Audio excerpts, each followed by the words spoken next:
Welcome back to my channel and मैं हूँ Megha and आप देख रहे हैं इट्स आवर क्लासेस। हमारे ये यूट्यूब चैनल पिछले कुछ टाइम से है, बट अभी इससे पहले चैनल का नेम चेंज कर दिया गया है। पहले नेम चेंज हुआ था, नेम जो था वो पुराना नेम था द एजुकेशन पाथ, एंड अब जो नेम है वो है इट्स आवर क्लासेस, जो कि नेक्स्ट स्लाइड में आपको शो होगा। इट्स आवर क्लासेस एंड जो अभी नए हैं हमारे चैनल पे वो हमारे चैनल को सब्सक्राइब कर लीजिए, क्योंकि यहाँ पे जो कंटेंट मिलेगा वो बायलिंगुअल मिलेगा, स्टडी कंटेंट रहेगा, 11th एंड 12th का बेसिक कंटेंट रहेगा, ठीक है। एंड जो अभी न्यू कोर्स ऐड हुआ है वो है DLED का फर्स्ट सब्जेक्ट, जो कि रहता है चाइल्ड डेवलपमेंट, ठीक है। एंड हमारे इंस्टाग्राम हैंडल को भी आप कनेक्ट कर लीजिए, एंड जो टेलीग्राम ग्रुप है वहाँ पे अगर आप ज्वाइन हो जाते हैं टेलीग्राम चैनल पे, तो जो कि रहेगा it's our classes online academy.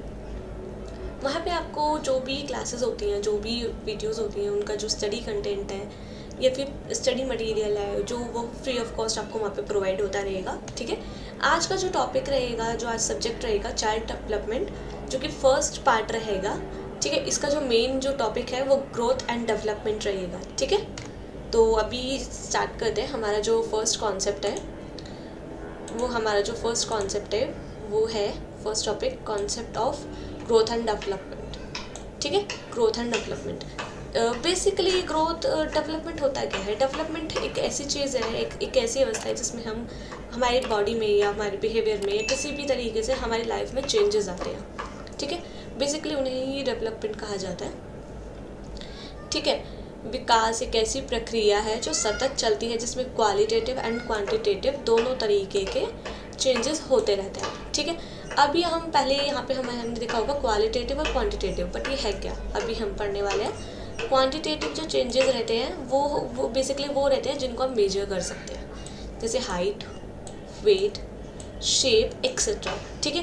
Qualitative changes वो होते हैं जिन्हें एक तरीके से वो चेंजेस हैं, जैसे कि हम किस तरह हमारी जो एबिलिटी है, कुछ भी काम करने की हमारी एबिलिटी है, उसको डिफाइन करता है, ठीक है। इमोशनल स्टेबिलिटी हमारे अंदर कितनी है, बेसिकली वो रहती है। बेसिकली अब देखा जाए तो वही चीज़ रहती है जिसमें हमारे जो चेंजेस हो रहे हैं उन्हें सिर्फ हम ऑब्जर्व कर सकते हैं, हम चेक कर सकते हैं कि हमारे अंदर ये चेंजेस आया है, जो कि हमें भी नज़र ना आए, एक बार को सामने वाले की नज़र में आ जाएगा, बट वो से हम मेजर नहीं कर सकते किस हद तक चेंजेस आए हैं, हम वो नहीं कर सकते, ठीक है। डेवलपमेंट जो रहता है प्रोग्रेसिवली लगातार चलने वाली प्रक्रिया है, ऑर्डरली चलता है, एक के बाद एक सीक्वेंस में चलता है, ठीक है। वही चीज़ यहाँ पे हिंदी में लिख दी गई है, आप पढ़ सकते हैं। जो डेवलपमेंट है वो एक तरीके का क्या होता है, ये जो चेंजेस होते हैं रिवर्सेबल नहीं है बट मॉडिफिएबल है। मतलब ये आप एक चेंजेस अगर आपके अंदर आ गया, उसके बाद हम पिछले चेंजेस में हम वापस नहीं जा सकते, लेकिन हाँ जो भी चेंज हुआ है उसमें हम मॉडिफिकेशन ज़रूर कर सकते हैं, ठीक है। एंड अभी जो टॉपिक है ये है, जो मैं देख लेती हूँ, वृद्धि, ग्रोथ एंड वृद्धि, ठीक है। ये जो चेंजेस हैं, वृद्धि एवं ग्रोथ, ठीक है। बेसिकली क्या है, ग्रोथ जो है एक उस टाइप का है जिसमें हम मेच्योरिटी कहते हैं ना, कि मेच्योरिटी के बाद हमारे अंदर वो चेंजेस रुक जाते हैं, जैसे हमारी हाइट बढ़ना, ठीक है, साइज़ बढ़ना, ठीक है। कुछ ऐसे चेंजेस जो हम काउंट कर सकते हैं और एक टाइम तक चलते हैं, उस टाइम के बाद वो रुक जाते हैं। और जो विकास है, जो डेवलपमेंट है, वो गर्भ से कब्र तक चलती है, मतलब वॉम टू टॉम तक चलता है, जीवन से पहले शुरू हो जाती है और मरने तक चलती है, ठीक है। ग्रोथ जो है एक तरीके का पार्ट है, डेवलपमेंट का, ठीक है, डेवलपमेंट का पार्ट है, जो कि हम नेक्स्ट स्लाइड में पढ़ने वाले हैं, ठीक है। बेसिकली मैंने यहाँ पे एक सर्कल के थ्रू आपको समझाने की कोशिश की है। जो बड़ा बिग सर्कल है उसको मैंने डेवलपमेंट का रूप दिया है, एंड जो ग्रोथ है वो डेवलपमेंट के अंदर एक छोटे सर्कल का मैंने डिफाइन किया है, ठीक है। बेसिकली आप देख पा रहे हैं कि डेवलपमेंट जो है एक पार्ट है ग्रोथ का, growth is a part of development, ठीक है। ये रहा। एंड नेक्स्ट चलते हैं। नेक्स्ट जो हमारे आते हैं वो आते हैं ब्रॉड एम्स, ठीक है। ब्रॉड एम्स ऑफ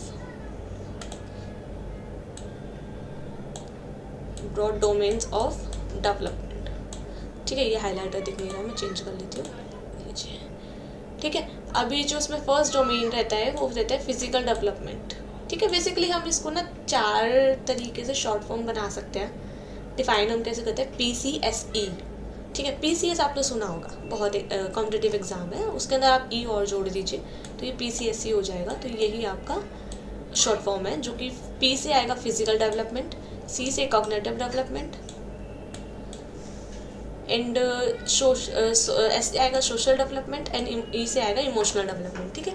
जो सोशल और इमोशनल डेवलपमेंट है, कभी कभी हम इसको एक ही में काउंट कर लेते हैं। कभी आपसे पूछे कि ब्रॉड एम्स, 3 ब्रॉड एम्स बताइए, तो आप इन दोनों को सिर्फ 3 पूछें, अगर आप इनमें से एक भी मिस कर देते तो आपका गलत रहेगा।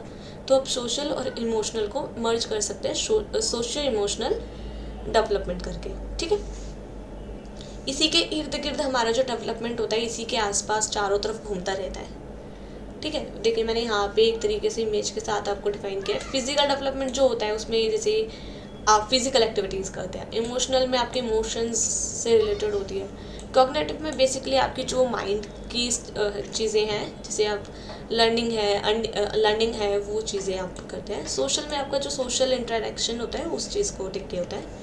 एंड टाइप ऑफ डेवलपमेंट, ठीक है। अभी हम टाइप ऑफ डेवलपमेंट पे आ रहे हैं। जो फर्स्ट टाइप हमने पढ़ा था physical development, basically physical development जो है वो height, weight, size and shape से रिलेटेड होता है, ठीक है। इसमें हमारे फिजिकल चेंजेस होते हैं, ठीक है, फिजिकल डेवलपमेंट होता है। इसका जो फर्स्ट हम देखेंगे वो हम देखेंगे मोटर डेवलपमेंट, ठीक है। मोटर डेवलपमेंट के भी 2 पार्ट्स हैं, gross motor skills and fine motor skills. मतलब हम gross motor development and fine motor development. जो ग्रॉस मोटर डेवलपमेंट है, स्किल्स हैं, उसमें होते हैं आपकी बड़ी मसल्स का डेवलपमेंट। फॉर एग्जांपल ये जो हमारी मसल है, ये बड़ी मसल है, ठीक है, ये बड़ी मसल्स हैं, इनका डेवलपमेंट। जैसे कि अभी मैंने बताया आर्म्स की मसल्स, लेग्स की मसल्स, ठीक है। इससे जो रिलेटेड होती है, जो ये एक्टिविटीज़ है, इससे जो रिलेटेड एक्टिविटीज़ होती हैं, ये जो मसल स्किल्स हैं, जैसे घुटनों के बल चलना, खड़े होकर चलना, दौड़ना, कूदना, वॉकिंग, रनिंग, जंपिंग, ठीक है, ये चीज़ें आ जाती हैं। एंड फाइन मोटर स्किल्स में छोटी मसल्स, फॉर एग्जांपल ये छोटी मसल्स है ना, ये हो गया, ईयर्स हो गई, आइज़ हो गई, ये सारी चीज़ें आपकी छोटी मसल्स में आती हैं, ठीक है। हाथ की मांसपेशियाँ, जैसे उंगलियों और अंगूठे की सहायता से कुछ उठाना, drawing, painting, writing. For example हम जब छोटे होते हैं तो हम पेन या कलर किस तरीके से पकड़ते हैं, इस तरीके से, बट अभी हम किस तरीके से पकड़ते हैं, इसको इस तरीके से पकड़ने लग गए, हुआ ना, 2 उंगलियां कम, ठीक है, 2 उंगलियों से पकड़ने लग गए। एंड इसके ही बाद अगर हम पेंटिंग करते हैं तो पेंटिंग ब्रश को भी हम इस तरीके से पकड़ते हैं, है ना, तो ये चीज़ें हो जाती हैं। फिर उसके बाद हमारा आता है कॉग्निटिव डेवलपमेंट, ठीक है। कॉग्निटिव डेवलपमेंट ये जो आपका बेसिकली रहता है माइंड से रिलेटेड, ठीक है। जो भी आप एक्टिविटीज़ करते हैं, फॉर एग्जांपल सोचना, थिंकिंग पावर, लॉजिकल पावर, आपकी इमेजिनेशन पावर, आपकी मेमोरी या भाषा डेवलपमेंट, भाषा विकास, लैंग्वेज डेवलपमेंट, ठीक है। अब हम कॉग्निटिव डेवलपमेंट की बात कर रहे हैं और हम ब्रेन की बात ना करें, ऐसे कैसे हो सकता है ना। ब्रेन को ना बेसिकली 2 पार्ट्स में डिवाइड किया गया है, left brain and right brain. जो राइट ब्रेन है वो क्रिएटिविटी की तरफ रहता है, मतलब राइट ब्रेन जो है मेरी, जैसे इस तरफ का राइट है, तो ये जो राइट ब्रेन रहेगा मेरा, इधर की तरफ मेरी क्रिएटिविटी स्टोर होती है, जो भी मेरी स्किल्स हैं क्रिएटिविटी से रिलेटेड वो स्टोर होती है, ठीक है, जैसे कि ड्राइंग, म्यूज़िक एंड डांस, ठीक है। एंड लॉजिकल ब्रेन, ठीक है, लॉजिकल ब्रेन इधर की तरफ हो जाएगा, लेफ्ट ब्रेन, जिसमें हमारी सारी ऐसी चीज़ें स्टोर होती हैं, ऐसी लर्निंग स्टोर होती है जिसमें लॉजिक लगता है, जैसे साइंस, मैथ या लैंग्वेज, ठीक है। फिर उसके बाद हम बात करते हैं सोशल डेवलपमेंट। इसमें बेसिकली कुछ नहीं है, बस ये है कि जो समाज द्वारा जो मोरल चीज़ें हैं, जैसे कोई भी रूल एंड रेगुलेशंस हैं, उनके अकॉर्डिंग चलना, उन्हें सीखना, ठीक है, उन्हें एक्सेप्ट करना, ये चीज़ें होती हैं, उनसे इंटरेक्शन करना, ठीक है। इमोशंस में ये हो जाता है कि इमोशन डेवलपमेंट में कि आपके जो इमोशन से रिलेटेड डेवलपमेंट होते हैं, जैसे अभी आप हर चीज़ मांगते, अगर हम अभी दुखी हैं, ठीक है, हम दुखी हैं तो रोने लगेंगे, लेकिन जब एक एज के बाद हमें क्या होता है, अगर हम दुखी हैं ना तो हम दुखी होने पर रोएंगे नहीं, बस नॉर्मल माइंड अपसेट करके बैठ जाएंगे, वो होता है बिहेवियर चेंजेस। ठीक है, अभी इसके बाद हम बात करते हैं difference between growth and development. ठीक है, difference between growth and development.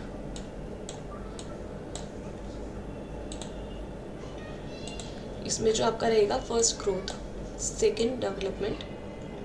ठीक है, फर्स्ट देखिए, अब अगर हम चेंजेस देखें तो क्वांटिटेटिव चेंजेस होते हैं ग्रोथ में, एंड डेवलपमेंट में अगर आप गौर करें तो क्वांटिटेटिव और क्वालिटेटिव दोनों तरीके के चेंजेस होते हैं, क्योंकि ग्रोथ भी तो पार्ट डेवलपमेंट का ही है ना। अगर उसमें कुछ चेंजेस होंगे तो डेवलपमेंट में भी हो रहे हैं।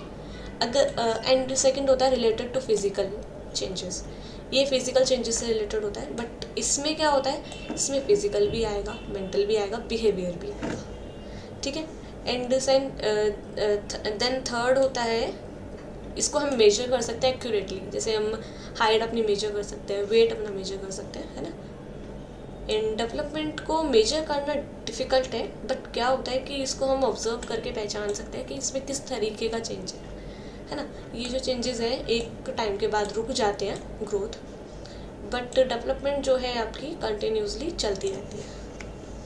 अभी हम बात करते हैं स्टेजेस ऑफ डेवलपमेंट। स्टेजेस जो होती हैं डेवलपमेंट की, वो बेसिकली 4 स्टेजेस है। अगर आप DL या प्राइमरी लेवल का कोई भी टीचिंग कोर्स कर रहे हैं या उस एज तक हैं, तो आपके लिए सब ये 4 पॉइंट्स ही मेन हैं। बाकी आगे आते हैं, आगे अगले सिलेबस में आते हैं, बट अभी के लिए मेन आपका यही रहेगा। ठीक है, प्री नेटल फर्स्ट स्टेज रहती है जो कि आपकी 40 वीक्स की रहती है, प्रेगनेंसी पीरियड होता है। ठीक है, इन्फेंसी जो आपका रहता है वो रहता है 0 से बच्चे के जन्म के 2 साल तक, जन्म से 2 साल तक। जो चाइल्डहुड रहता है, थर्ड चाइल्डहुड, वो आपका रहता है 2 साल से 12 साल की एज तक के बच्चों के लिए, जिसको भी हमने 2 पार्ट्स में डिवाइड कर दिया गया है। ठीक है, pre childhood and post childhood. Pre childhood जो आपके 2 से 6 साल तक के बच्चों की रहती है, एंड पोस्ट चाइल्डहुड आपकी रहती है 6 से 12 साल तक के बच्चों की। ठीक है, एंड एडोलेसेंस जो आपकी रहती है 12 से 18 साल तक के बच्चों की, जिसमें कहते हैं ना टीन एज टाइम। ये वही स्टेज है जिसमें बच्चों को टीन एज कह दिया जाता है। एंड अभी एक एक करके सारी स्टेजेस को हम डिफाइन करते हैं। ठीक है, जो प्री नेटल स्टेज है वो 40 वीक्स की, आपके लिए इतना ही जानना काफ़ी है, बाकी ज़्यादा डिटेल में हम जाएंगे तो बहुत लेंदी हो जाएगा वीडियो। ठीक है, इन्फेंसी जो होती है वो 0 से 2 साल तक के बच्चों की होते हैं, जन्म से 2 साल। ठीक है, जो इसमें फर्स्ट एक्टिविटीज़ बच्चा जो करता है, जो किस तरीके से सीखता है, सेंसेस से सीखता है। ठीक है, महसूस करके, टच करके, फील करके, इस तरीके से। मोटर एक्शन, जो बच्चा जैसे हाथ पैर चलाता है, घुटने के बल चलना सीखता है। ठीक है, सेंसिटिव पीरियड होता है। इस पीरियड में कहते हैं ना, बच्चों पे अगर ध्यान ना दिया जाए तो फिर आगे चल के लाइफ टाइम प्रॉब्लम क्रिएट होती है, वो उस टाइप का है। ठीक है, एंड इस एज में फास्ट डेवलपमेंट होता है फिजिकल का एंड मेंटल का। मेंटल डेवलपमेंट और फिजिकल डेवलपमेंट बहुत तेज़ी से होता है। इधर होता है अर्ली चाइल्डहुड, अब आता है नेक्स्ट अर्ली चाइल्डहुड, जिसे हमने 2 पार्ट्स में डिवाइड किया था। ये बेसिकली 2 से 6 साल तक की एज तक रहता है, जिसे टॉय एज या प्ले एज, जिसमें बच्चे टॉय से खेलते हैं, उस टाइप की एज है। ठीक है, फास्टर लैंग्वेज डेवलपमेंट, कहते हैं ना बच्चों को अगर थर्ड लैंग्वेज या आपकी जो नेटिव लैंग्वेज है उससे अलग कुछ सिखाना है लैंग्वेज में, तो आप इस एज में अगर उन्हें सिखाएंगे तो बच्चे बहुत जल्दी और अच्छे से एक्वायर करते हैं, है ना। और इसी एज में बच्चों को अगर हम आपकी जो मातृभाषा है या फिर आपकी जो नेटिव लैंग्वेज है, उसके अलावा कोई और लैंग्वेज भी सिखाते हैं, ठीक है, वो आप ना सिखा के कोई और लैंग्वेज भी सिखाते हैं, तो वो लैंग्वेज में बच्चा बहुत जल्दी सीख जाता है। ठीक है, बेसिकली इमिटेटिव एज है, कॉपी वाली स्टेज। जैसे कि बच्चे को अगर आप बच्चे के सामने स्माइल करके दिखाएंगे तो वो आपको वापस से स्माइल करेगा। अगर आप बच्चे के सामने रोएंगे तो वो आपको रो के दिखाएगा। ठीक है, ये पीरियड सेंसिटिव होता है, क्रिटिकल होता है, फास्टेस्ट होता है, क्योंकि इससे अभी मैंने बताया कॉपी एज। अगर इस बीच बच्चे के आसपास कुछ गलत बिहेवियर हो रहा है या गलत तरीके से बातचीत हो रही है, बैड लैंग्वेजेस यूज़ की रही है, अब्यूजिव यूज़ किया जा रहा है, तो वही चीज़ सीखता है। लैंग्वेज डेवलपमेंट बहुत तेज़ी से होता है। फास्ट फिजिकल डेवलपमेंट, क्योंकि बच्चे काफ़ी हद तक एक्टिव रहते हैं तो इसलिए रहता है। Socialization also rapid. अगर इसी एज में ना अगर आप बच्चों को बताएंगे ना कि हाँ, बच्चों को रिलेशनशिप्स बताएंगे कि ये हमारे दादा हैं, चाचा हैं, ये सब चीज़ें बहुत जल्दी सीखता है। फिर आती है लेटर चाइल्डहुड। लेटर चाइल्डहुड आपकी जो रहती है वो 6 से 12 साल तक की एज में रहती है, जिसको हम गैंग एज कहते हैं, गेम एज भी कह देते हैं। गेम एज इसलिए क्योंकि इस एज में बच्चे बाहर जाके खेलना शुरू कर देते हैं, ठीक है। गैंग एज इसलिए क्योंकि इसमें जब बाहर जाके बच्चे खेलेंगे तो उनके फ्रेंड सर्कल बनना शुरू हो जाता है। एलिमेंट्री स्कूल एज, क्योंकि इस एज में ही बच्चा एलिमेंट्री स्कूल कर रहा होता है। लॉन्ग टर्म फ्रेंडशिप कहते हैं ना कि बचपन की दोस्ती कभी ख़त्म नहीं होती, वही चीज़ है इधर। इस एज में जो फ्रेंडशिप होती है ना वो कभी ख़त्म नहीं होती। फिज़िकल डेवलपमेंट यहाँ पे आके स्लो हो जाता है क्योंकि बच्चे एक्टिव बहुत ज़्यादा हो जाते हैं, तो उस चीज़ पे ना तो वो खाने पे ध्यान देते हैं ना किसी चीज़ पे, तो उस चीज़ की वजह से इधर मेच्योरिटी भी बहुत हो जाती है काफ़ी हद तक। एक मेच्योरिटी जो है एक तरीके की होती है। मोटर डेवलपमेंट यहाँ पे फास्ट रहता है, ठीक है। जो आपकी जो साइकिल सीखना चाहता है कोई बच्चा तो इस एज में बहुत जल्दी सीख जाता है। फिर हम बात करते हैं एडोलेसेंस एंड अपने आखिरी स्टेज, ठीक है। ये जो ट्रांजिशनल पीरियड होता है, गोल्डन पीरियड होता है, इस एज में कहते हैं ना बच्चों को अगर इस एज में किसी भी चीज़ से या बुरी संगत से रोक लिया जाए तो काफ़ी हद तक रहता है असर अच्छा होगा, नहीं तो फिर इस एज में बच्चे बुरी संगत में पड़ जाते हैं, है ना। तो स्ट्रेस एंड स्टॉर्म इसी एज में सबसे ज़्यादा बच्चे इसी चीज़ के शिकार होते हैं। इधर चेंजेस होते हैं रैपिडली, हार्मोन्स एंड साइकोलॉजी, जैसे कि आपने देखा होगा कि बॉडी में भी, ये बिहेवियर में भी काफ़ी चेंजेस आते हैं, है ना। जैसे गर्ल्स में आते हैं पीरियड्स के बाद काफ़ी चेंजेस आ जाते हैं ना, उसी टाइप के चेंजेस हार्मोन्स की वजह से आते हैं, जो कि यहाँ पे उसमें चेंजेस काफ़ी तेज़ी से होते हैं। इधर एक लीडरशिप क्वालिटी इंक्रीज़ हो जाती है, मतलब अच्छी हो जाती है। And lack of emotional stability, मतलब ये है कि यहाँ पे ना इमोशनल स्टेबल नहीं होते बिल्कुल भी इस एज में आके। अगर बच्चे को है ना कि इधर है ना इमोशंस, वो उस पर कंट्रोल नहीं कर पाता, ठीक है। ये एक तरीके से ब्रिज पीरियड है। एडोलेसेंस ईगोसेंट्रिज्म होता है कि मतलब मैं ही हूँ तो मैं ही हूँ। एक तरीके से स्प्रिंग सीजन कहलाता है क्योंकि यहाँ पे काफ़ी चेंजेस आते हैं, काफ़ी एकदम से काफ़ी चीज़ों से सामना होता है बच्चे का। तो जैसे कॉलेज लाइफ है ना, उस चीज़ में काफ़ी चीज़ों से सामना होता है, तो ये स्प्रिंग एक तरीके से नया कुछ लेकर के आता है जो, ठीक है। तो अभी तक की वीडियो में इतना ही काफ़ी है, इतना ही अभी हम करेंगे। एंड जो अभी बाकी का इसका जो सेकंड पार्ट रहेगा उसमें जो हम करने वाले हैं वो हम करेंगे जिसका टॉपिक रहेगा हेरिडिटी एंड एनवायरनमेंट, ठीक है। ये टॉपिक नेक्स्ट टॉपिक रहेगा नेक्स्ट वीडियो के लिए, ठीक है। उसके बारे में हम बात करेंगे हेरिडिटी एंड एनवायरमेंटल, ठीक है। अभी जिसको वीडियो पसंद आई हो लाइक शेयर कर दीजिएगा। एंड नेक्स्ट आप हमारे सोशल मीडिया प्लेटफॉर्म पे कनेक्ट कर लीजिए, क्योंकि वहाँ बेसिकली ना इंस्टा और यूट्यूब शॉर्ट्स पे मैंने एक न्यू सीरीज़ चालू की है जिसमें मैं डेली ना 1 क्वेश्चन पूछ रही हूँ सभी से। इंस्टाग्राम पे तो मुझे बहुत अच्छा रिस्पांस मिल रहा है, अब यूट्यूब पे भी मेरे को रिस्पांस मिलना काफ़ी अच्छा हो गया है शुरू, ठीक है। इंस्टाग्राम पे जो करेक्ट आंसर दे रहा है मैं उसके कमेंट को पिन भी कर रही हूँ एंड साथ में उसको नेक्स्ट क्वेश्चन के वीडियो में शाउट आउट दे रही हूँ, ठीक है। टेलीग्राम पे हमारे सारे स्टडी मटेरियल्स आपको मिल जाएंगे, फेसबुक पेज पे भी आपको ऐसे ही कुछ कंटेंट्स प्रोवाइड हो जाएंगे। एंड लाइक शेयर सब्सक्राइब कर दीजिएगा वीडियो पसंद आ रहा हो तो। And thank you.